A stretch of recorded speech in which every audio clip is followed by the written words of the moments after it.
Okay. Hi guys. This is going to be another video about how generally shit that Dilladummy is. So we're watching a show called The Line. Now it has a flat Earth tag because the title is about Artemis and all that, but we're not interested in that. This is a caller called Mitch. He joins the show at, let's see, it's around the 2 hour mark. And we are at 2:06 here. The caller is talking about what he would like to have for a wife, or the qualities or properties or something like that he would like to have for a wife. Now, you can have your own opinions on whether that's a good question or a good position to have. But he hasn't said anything particularly controversial up until roughly this point where I've paused the video, and we're going to talk about that. If you want to watch the whole thing, like I say, there you go. There's the title. This was aired last night. Now, the caller is going to say something coming up shortly about virginity. And this is the point where it gets a little. Let's hit play and find out. Mitch, I don't know what's so difficult about this. I'm asking you what you mean by your wife. Is your wife allowed to have a career, yes or no? Yeah. Okay. Are they allowed to not want to have kids? No. Okay. Right. That's you can have whatever preferences you want, obviously. The way Matt phrased the question is, are they allowed to not want to have kids? And the caller says no. That's a bit it's a bit iffy, but let's continue.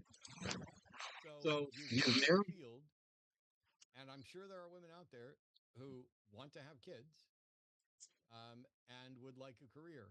What other requirements are you looking for? And no, I haven't. Again, this is the same as the last time I did one of these videos.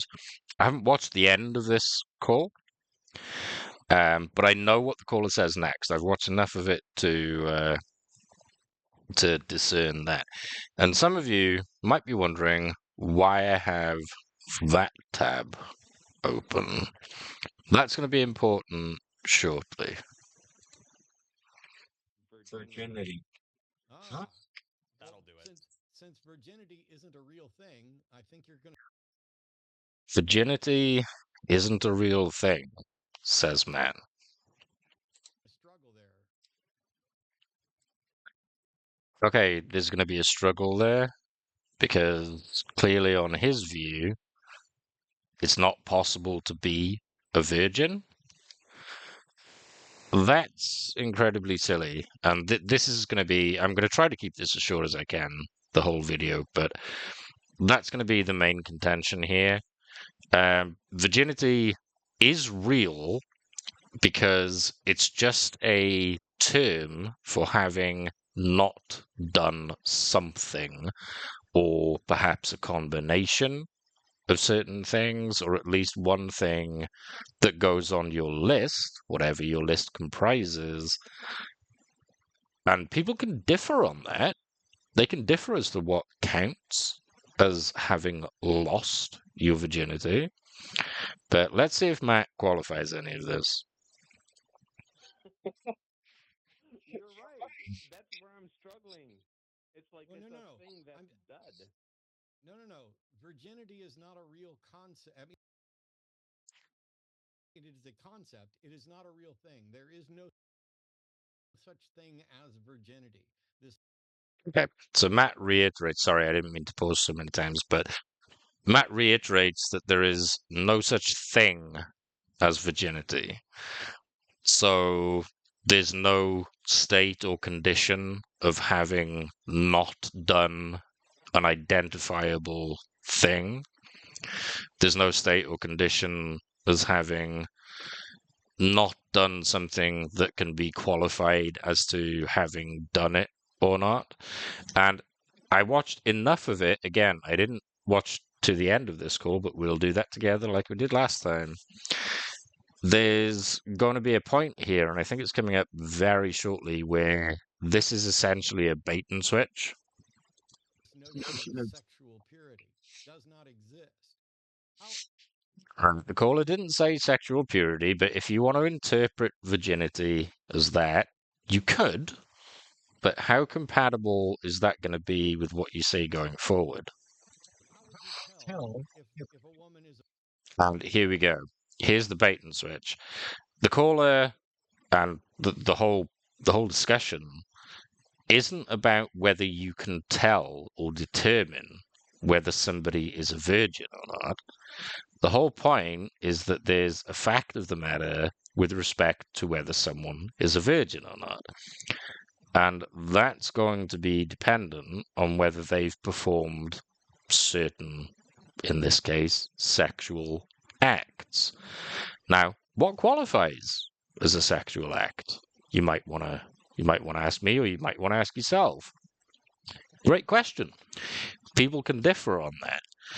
But whatever is on Matt's list, if he were to make a list of things that qualify as being a virgin or having lost your virginity, in which case the label would no longer apply.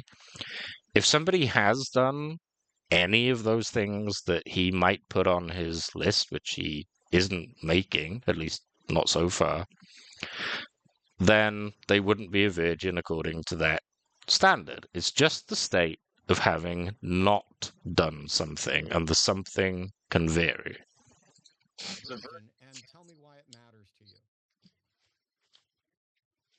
The caller, he might have alluded to it mattering, but he hasn't so far said anything at all about whether he thinks there's any value to place on virginity or value lost by not being a virgin.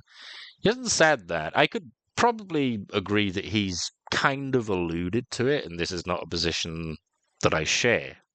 But let's keep going. I cannot perfectly tell, and it matters to me because she is saving herself for her husband. Why is that something of value? It's of value to me because it tells me she wants to have children with me, and we Okay, so the caller is placing value on virginity, but the only reason we're here is because Matt did the classic bait and switch. can grow our children together. Yeah, but I just want to. oh, go ahead. I want to Bill, double sorry. check. Are you a virgin? Yeah. Okay. Yeah, I didn't watch this far, so we'll watch it together. I mean, look, you can have this view that you want to be the first and last person that somebody has sex with. Like if that's what you want, fine. You just have to recognize that that's going to narrow your playing field significantly. That's a good comment by Dr. Blitz. He's not saying that there's anything wrong with having that preference. He's just saying that if you do have it, then you might limit your options a bit. Yeah, I'm very well aware of that. So, I mean, look, like if you're concerned that you will not meet someone, there are two options. You can either recognize and, submit to the fact that it might be the case that you will not meet somebody, say in time in order to have a family, or you have to open up your options a little bit. Those are like your two options. And although I don't think for a moment that this guy is doing it intentionally, this guy did. We're off the fact of whether virginity is a thing or not, and this is why I have this tab open. We'll get there. And now we're on to whether the caller considers it valuable. Dr. Blitz acknowledges that it's not really a problem to consider it valuable or anything to that effect.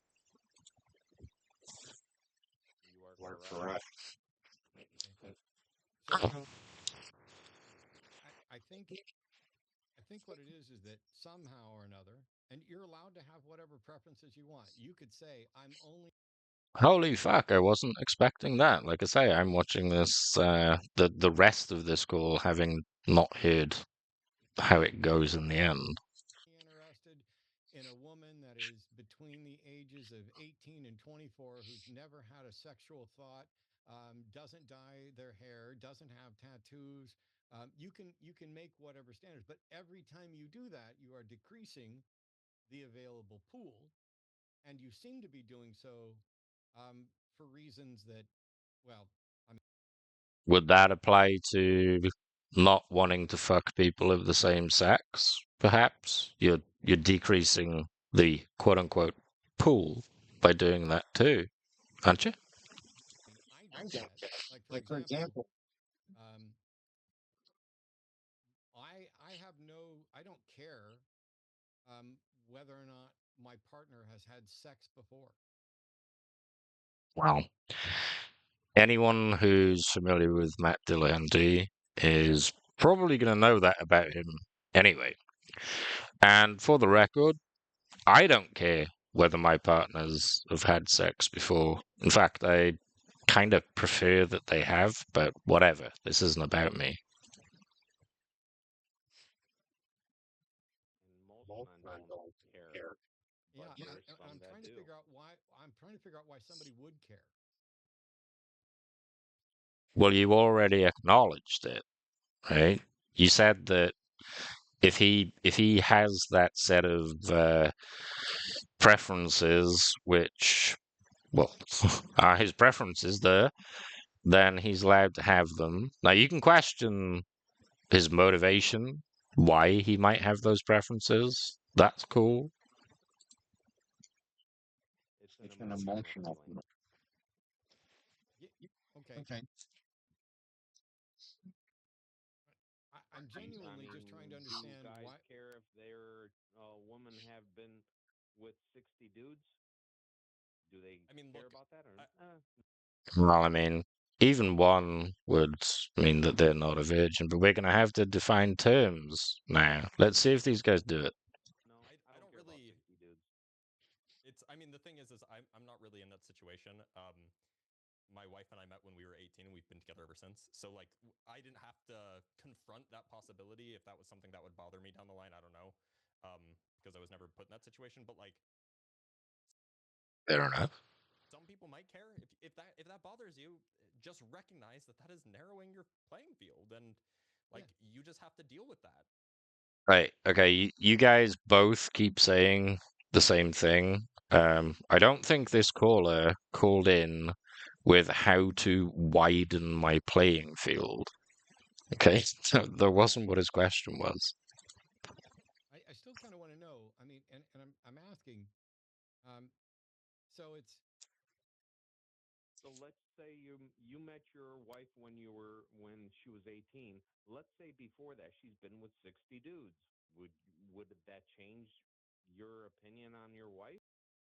Now, I'll have a guess. And again, I promise I haven't watched beyond where I said I watched. They're probably going to say no.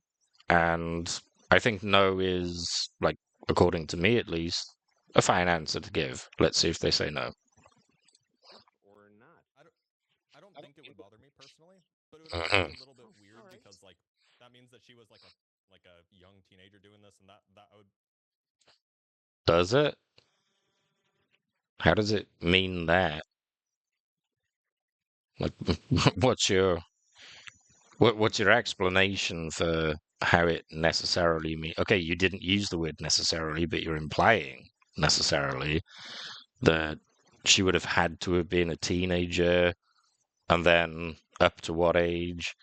I mean, have you never seen porn before?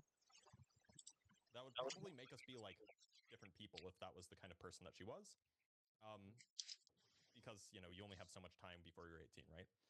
But this is just to say, like, I just didn't have to confront that. But before you're 18? Okay, well, I'm speaking from a country where the legal age of consent is 16. And whilst I can, just to be charitable, I can grant that it's uncommon, probably, for a 16 to 18-year-old to have had sex with 60, I think was the figure that was put on it. Guys, it's by no means impossible. So the question is that devaluing in some way? My answer is no. Whether or not that actually would have bothered me, I don't know, but I didn't have to deal with it. Yeah, Blitz is right that if this is your preference, you just have to realize it's narrowing the field. I'm just trying to understand the preference. I'm just trying to understand the preference because it if somebody had sex with 60 guys, and by the way, I want to point out that nobody's talking Always guys.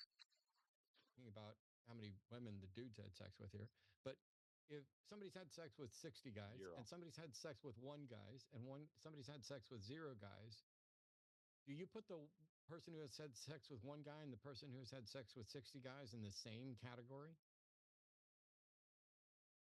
Well, if he wants to be consistent, he'd probably have to. But let's see what the guy says. Of course not. Completely different No, category. Okay, he says no. So Matt's going to object. Let's see what Matt says. that's so weird. That's so weird, Mitch, because you say, of course not.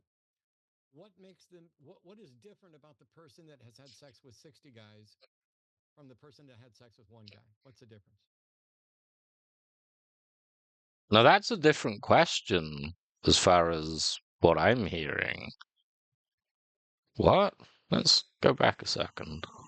Or maybe a bit more than a second. Blitz is right. If this is your preference, you just have to realize it's narrowing the field. I'm just trying to understand the preference. I'm just trying to understand the preference because if somebody had sex with 60 guys, and by the way, I want to point out that nobody's So somebody had sex with 60 guys. talking about how many women the dudes had sex with here, but if somebody's had sex with 60 guys Zero. and somebody's had sex with one guys and somebody's had sex with zero guys, do you put the person who has Well, you included zero. sex with one guy and the person who's had sex with 60 guys in the same category? Of course not. Completely different category. No, it's so weird. That's so weird, Mitch, because you say, of course not. What makes them, what is different about the person that has had sex with 60 guys from the person that had sex with one guy? What's the difference? And once again, that's a fair enough question to ask. A whole lot of different semen exchange. Oh, Okay. okay. So now I'm wondering whether this caller is trolling, but even if a caller is trolling, the caller Mitch, it's not gonna spoil the main point that I have to make. So it's funny that you threw in the laugh and everything, a whole bunch of different semen exchange. First of all, you don't know that that's the case, and second of all, that doesn't answer the question. You just said What? that. I'm You sorry. just said that's the I'm sorry. example. I'm sorry. I'm sorry. I'm still trying to get to the question, which is if somebody's had exchanged bodily fluids with 60 people, what does that mean about them compared to the person that's had exchanged bodily fluids with two people? What's the difference? The volume. But okay, but the volume doesn't change anything.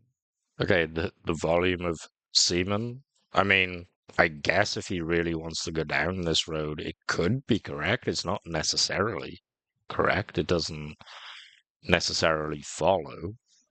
You do realize that exchange of bodily fluids doesn't last forever. You can take a bath. Good advice. Good advice. I'll tell my daughter that. You're not going to have a daughter. Nobody's going to sleep with you.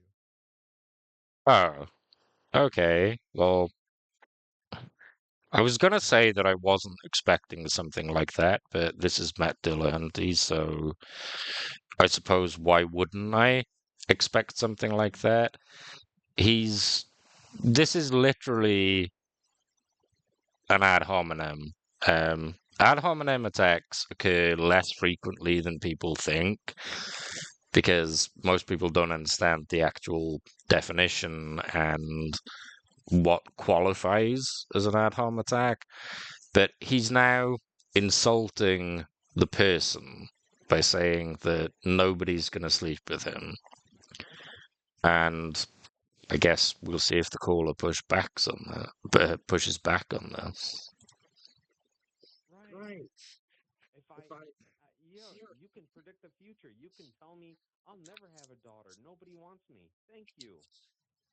I didn't. That's not the point. I'm talking about what you're saying. You're saying you. Oh, but it's what you said, isn't it?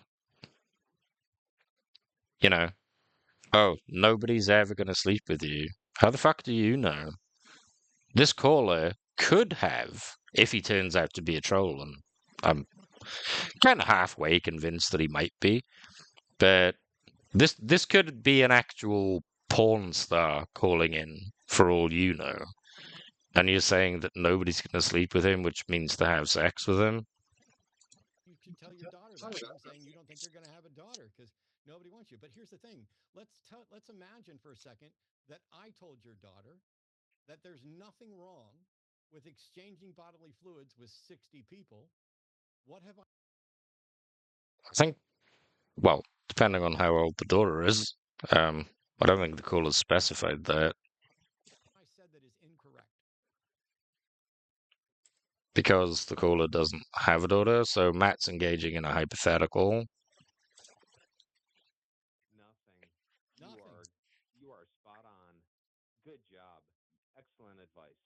Oh, I love the snarky attitude when you can't answer a simple question because Oh, says the guy who just accused the caller of nobody ever wanting to sleep with him or something to that effect.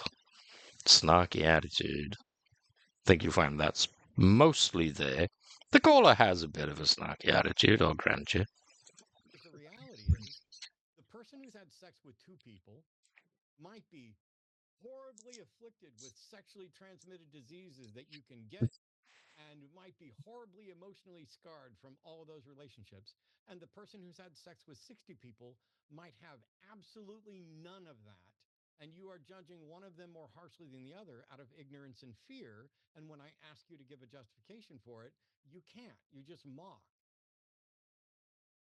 Mock? Mock? Really? Wouldn't you, the guy who has no idea who this caller is, really, and said that nobody would be willing to sleep with him? I don't mock. I'm agreeing with you. You're opening my eyes. No, wow. Okay, Mitch, I no longer can take you seriously because you're going to lie about the sarcastic tone you just did. So we'll just say goodbye. No, you don't have to say goodbye. Just say, Nope. Okay, yeah, so hung up on the caller. Right. So why do I have this tab open? This is why. And here's the title of the show. 02-17-26. So that's the 17th of February 2026 to anyone who isn't familiar with the US date format. And the title of the show is Virginity is Fake. What does fake mean? It means it's not real, right? And I did listen to this show and I talked to a couple of people about it in my server and in other places. And I raised some objections, and they go as follows. Virginity is a real state of affairs or condition, which is easily summarized as having not done something. So, what's the something? Well, the something is whether you've had sex or not. So, what does it mean to have sex? Well, people can differ on this. I think the most common version of virginity would be PIV, which, for anyone who's not familiar with that abbreviation, means penis in vagina. So Winky goes in the vajayjay. Now, are there other forms of sex? Absolutely. There's blowjobs, fingering, bum fun, ass shafting, there's titty wanks, there's all sorts of things. So all we need to figure out in order to determine whether somebody's a virgin or not is create that list that I said earlier, right? Anything that qualifies on your own view as having had sex or not, if somebody has done any of the things that are on that list, they wouldn't be a virgin, right? Because it's definable by this standard. You just haven't done any of the things that are on the list. If for some reason we required a term for people who haven't been to Australia before, we could just make one up. We could call them flibbity-flobs, right? And that sets the standard. It sets the condition for whether somebody is a flibbity-flob. Now, I've never been to Australia, so I'm a flibbity-flob by that definition, right? Because it's the state of having not done a definable act. If ever I do go to Australia, which I hope never happens, then I would no longer qualify as a flibbity-flob. It's just that simple. Saying that virginity is fake, I think you're overstating your case, and these people certainly are, because I did listen to this show. I think what they really want to get at is whether virginity is a valuable concept, perhaps, whether it's a desirable state of affairs. And people, again, will differ on that. Personally, I don't care. I've never fucked a virgin in my life, and I really, really don't want to. But I recognize that there are people who desire that state or that condition. And a further thing is that the title of this show, and this ties back to that show that we were just watching, is going to be that it's not, the question being asked isn't whether we can know whether somebody is a virgin or not, or whether we can have confidence that somebody is a virgin or not. They're saying it's fake. It's not fake. It's just like the state of affairs with regard to whether you've been to Australia or not. And with that, we'll close out. Thanks for listening. See ya.